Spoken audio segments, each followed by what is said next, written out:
दोस्तों नमस्कार। स्वागत आप सबका। मैं हूं आपका होस्ट एंड दोस्त अमित वत्स और आप देख रहे हैं पक्की खबर। पुतिन साहब भारत में है और उसको लेकर एक बड़ी हलचल पूरे वर्ल्ड में मची हुई है। पुतिन साहब की विजिट क्यों खास है और रूस भारत के लिए और भारत रूस के लिए क्यों खास है, उस पर चर्चा करेंगे। क्योंकि विजिट ऐसे समय में हो रही है जब रूस के राष्ट्रपति पुतिन साहब के खिलाफ इंटरनेशनल कोर्ट ने गिरफ्तारी वारंट जारी किया हुआ है। जब से यूक्रेन और रूस युद्ध चालू हुआ है तब से आप देख रहे हैं कि पुतिन साहब बहुत ही कम इंटरनेशनल विजिट पर गए हैं, और खासकर उन देशों में जो अमेरिकन फ्रेंडली हैं और यूरोपियन फ्रेंडली भी हैं। भारत एकमात्र ऐसा देश है जो अमेरिका के साथ भी बिजनेस डील कर रहा है और यूरोपियन यूनियन के साथ भी बिजनेस डील में लगा हुआ है, और फिर भी उसके अंदर इतना मुद्दा है, इतना दम है कि उसने रूस के राष्ट्रपति को इनवाइट किया है।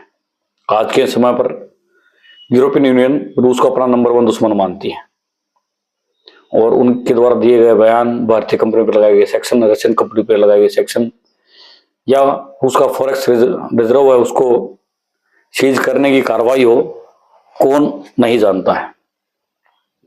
तो फिर ऐसी क्या खास बात है भारत में या रूस में कि ये दोनों दोस्त इतना बड़ा रिस्क लेकर एक दूसरे से मिल रहे हैं, बात करेंगे।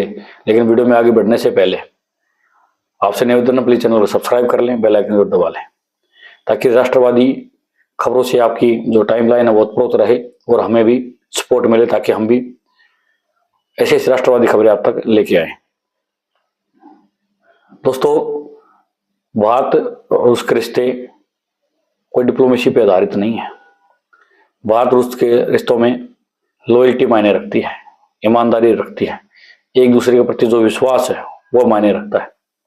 भारत रूस के साथ रिश्तों को बिजनेस से जोड़ के नहीं देखता है। भारत रूस को अपना सच्चा और शक्तिवान हितैषी मानता है। ये जो विश्वास बना है, ये जो रिश्ता बना है, वो आज का नहीं है। जब से भारत आजाद हुआ है, यानी कि लगभग 7 से 8 दशकों में ये जाके रिश्ता बना है। भारत में सरकारें पलटी हैं, विचारधारा पलटी है, लेकिन जो चीज नहीं बदली वो है भारत का रूस के प्रति विश्वास और रूस का भारत के प्रति लगाव। दोस्तों, जब भारत आजाद हुआ तो भारत ने अमेरिका की तरफ अपने रुख किया था टेक्नोलॉजी को लेकर, लेकिन अमेरिका ने साथ दिया पाकिस्तान का। उसके बाद मजबूरन भारत को सोवियत यूनियन यानी रूस की तरफ जाना पड़ा था, और तब से लेकर आज तक रूस ने या सोवियत यूनियन ने कभी भारत का विश्वास टूटने नहीं दिया है। 1971 का वो दौर किसको याद नहीं है, जब भारत ने बांग्लादेश को मुक्ति कराने के लिए मुक्ति वाहिनी चलाया था, और भारत पाकिस्तान युद्ध में अमेरिका ने अपनी 7th फ्लीट को यानी 7वें बेड़े को भारत के ऊपर हमला करने के लिए भेज दिया था। उस टाइम पर अगर रशियन सबमरीन्स शायद बीच में नहीं आती तो भारत का हम ये स्वरूप नहीं देख रहे होते जो हमने देखा है।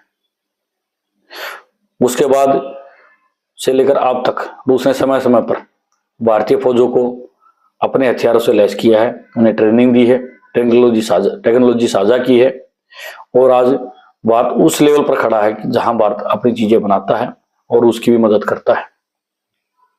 बदले में भारत ने भी और भारतीय एजेंसियों ने भी दिल खोलकर उनकी मदद की है।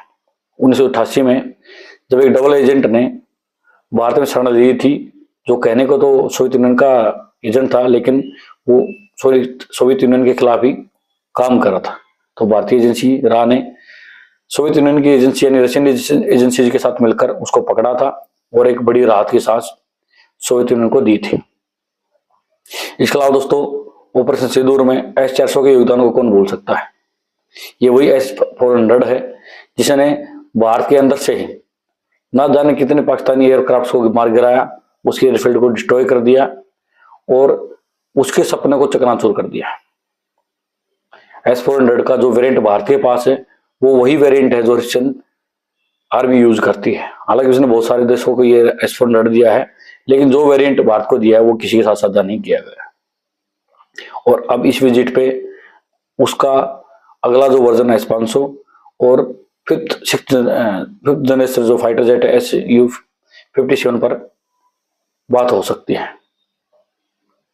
इसके बारे में आगे बात करेंगे, लेकिन उससे पहले एक महत्वपूर्ण बात तो बतानी रह ही गई कि इंटरनेशनल कोर्ट ने जब रशिया के राष्ट्रपति के खिलाफ वारंट जारी किया है, उसके बाद भी वो रिस्क लेके यहाँ आए हैं, तो उससे आपको पता लगेगा कि भारत की महत्ता क्या है, भारत कितना महत्वपूर्ण है रूस के लिए। अमेरिकन कंपनियों ने अमेरिकन सरकार ने, यूरोपियन यूनियन ने रशियन ऑयल पर सेक्शन लगाया और अन्य बहुत सारी चीजों पर सेक्शन लगाया है, लेकिन भारत लगातार वहां से तेल भी खरीद रहा है, वहां से हथियार भी खरीद रहा है और जो डिफेंस डील्स लगातार चल रही हैं उन पे भी आगे बढ़ रहा है। इसके अलावा भारत रशिया के बहुत सारे शहरों में डेवलपमेंट प्रोजेक्ट चला रहा है और एक बड़ा अमाउंट उसने पिछले कुछ सालों में वहां इन्वेस्टमेंट भी किया है। इसके अलावा भारत लगातार हर इंटरनेशनल मुद्दे पर रशिया को सपोर्ट करता रहा है, यानी कि रशिया के बिल्कुल खिलाफ काम नहीं करता। भारत कहता है कि ये युद्ध का समय नहीं है, शांति का समय है। लेकिन जिस प्रकार से यूरोपियन यूनियन और अमेरिकन देश है जो एक मुहिम भारत से चलवाना चाहते थे, ऐसी मुहिम आज तक भारत ने नहीं चलाई। इसके अलावा दोस्तों, चाइना में जो समिट हुआ था, वहां 1 घंटे तक भारत के राष्ट्रपति, भारत के प्रधानमंत्री मोदी साहब और उसके राष्ट्रपति पुतिन के बीच जो 1 घंटे गाड़ी के अंदर बैठ के वार्तालाप हुई थी, उसको कौन भूल सकता है।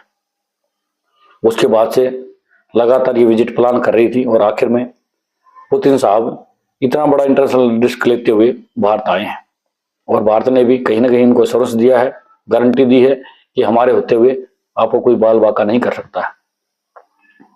कुल मिलाकर दोस्तों, ये विजिट ऐतिहासिक है, क्योंकि ऐसे समय पर हो रही है जब जो एक पावरफुल लॉबी है दुनिया की, वो रूस को देखकर खुश नहीं है और पुतिन साहब को अपने रिश्ते से हटाना चाहती है। ये इतिहास बन रहा है जो लिखा जाएगा। रूस के राष्ट्रपति पहले भी भारत आए हैं, लेकिन जिस समय पर यह विजिट हो रही है वो अपने आप में एक इतिहास है और इतिहास के स्वर्ण पन्नों में लिखी जाएगी। तो दोस्तों, आज के अंक में इतना ही। मिलेंगे आपसे नेक्स्ट अंक में कुछ नई जानकारी साथ, तब तक के लिए नमस्कार।